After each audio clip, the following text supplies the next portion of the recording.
This is the Life is Easy, Life is Good video blog, and this is the 26th video. So I just wanted to ask a quick question to everybody watching is, have you ever had a pleasant surprise or just something good happen to you out of nowhere, and when it happened, it just kind of made you think to yourself like, well, wow, I wasn't expecting this, or what did I do to deserve this, or this was, completely unexpected.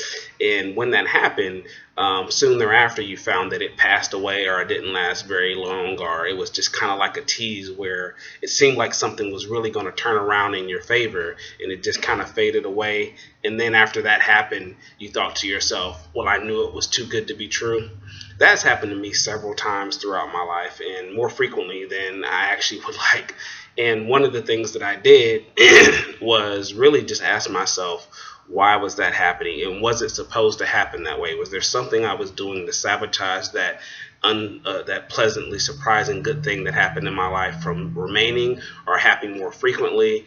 Because that was the other thing that I found, is that when something good just kind of teased me for a moment and then it faded away, it was a long time before something else good came along. And it seemed like the majority of my life was very mundane or boring or frustrating at best. So I wanted to try to figure out, for lack of a better term, how to make those experiences last longer, and how to actually have them happen more frequently. So one of the things I did was, just in my meditation and my own spiritual just affirmations and my own spiritual journey, just begin to ask my higher self, what is that? What is that when I'm pleasantly surprised by something good and then it quickly fades away and it doesn't happen again until a great blue moon? And one of the reasons why I realized that that faded away is what I came to realize is that believing that things are too good to be true, or believing that when good things happen, it's just by chance or by fate, that is the wrong idea, or that is a misconception. And what we do subconsciously is we accept and expect the bad. It's like we get used to our lives being boring or mundane, or just being frustrated, or just being depressed about life on a regular basis, so that when something good happens, we're suspicious of it on whether or not it's going to last long. And one of the things that we can do is we can actually flip that and begin to accept and expect the good. And so on a daily basis, really be looking for good things to happen. Instead of looking for protecting yourself from anything negative happens, begin to open your heart up and open yourselves up to really expect the good.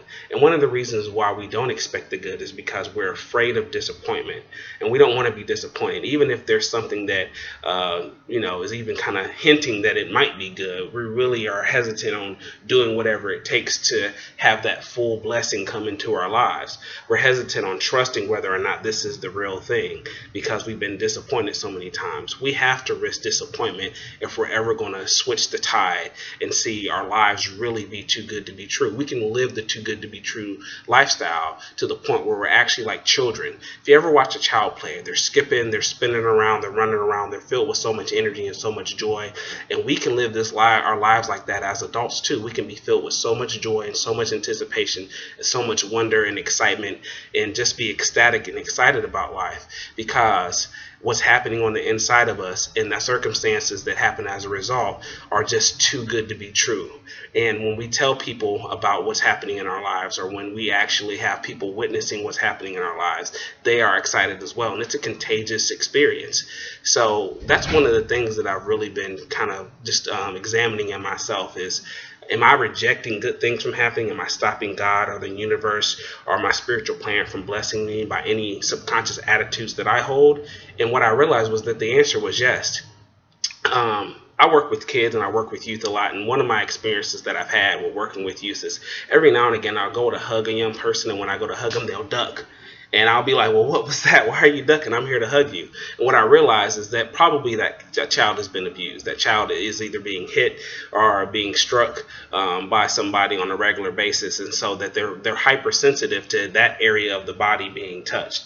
And that's how we even are as adults, is that we've been disappointed in a certain area of our lives, or hurt in a certain area of our lives so much that when the universe tries to actually bless us with something good, we're suspicious of it, and we don't allow that blessing or that goodness to come into our lives. And that's that too good to be true mentality, as is they possibly couldn't be trying to hug me or love on me, because I never get hugged. I always get struck, or always get disappointed or hurt in that area.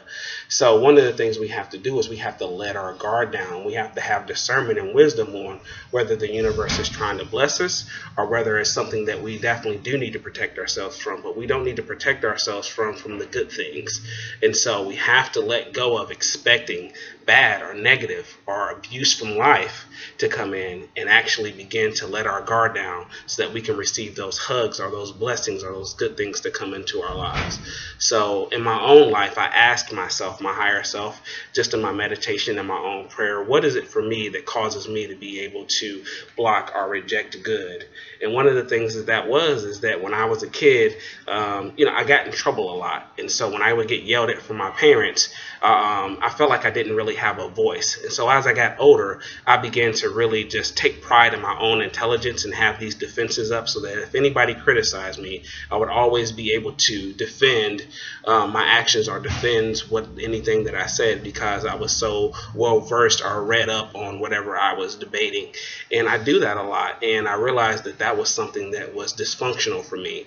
Always having a defense, or not being able to take criticism, or not being able to just, not worry about saving face or worry about always being right, is actually a coping mechanism that is causing me not to be able to just interact with people on a good level.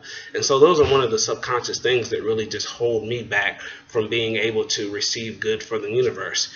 So I don't want to be defensive anymore. So that's one of the things that I'm just in my prayer life, just yielding over and just saying, I don't have to be defensive. I don't have to defend myself. I don't have to protect myself from being hurt or being criticized or being, just rejected in any way. Even though I'm fearful of that, that's something that I can let my guard down on. And as I let my guard down from my interactions with human beings, I realize that my guard is down with the universe or our spiritual parent as well, and we'll begin to open ourselves up more for blessings to be able to come on a regular basis. So I just wanted to share that personal experience with you, and just ask you if you've had that experience too, where you've been disappointed, and because you almost are afraid of being disappointed again, that you almost don't really fully trust the good when it's available to you. So just, the next good thing that may come into your life, or even if there's something that you protect yourself from, just be willing to let it go in your own spiritual journey. That way good things can happen more frequently and last longer. That's all for now.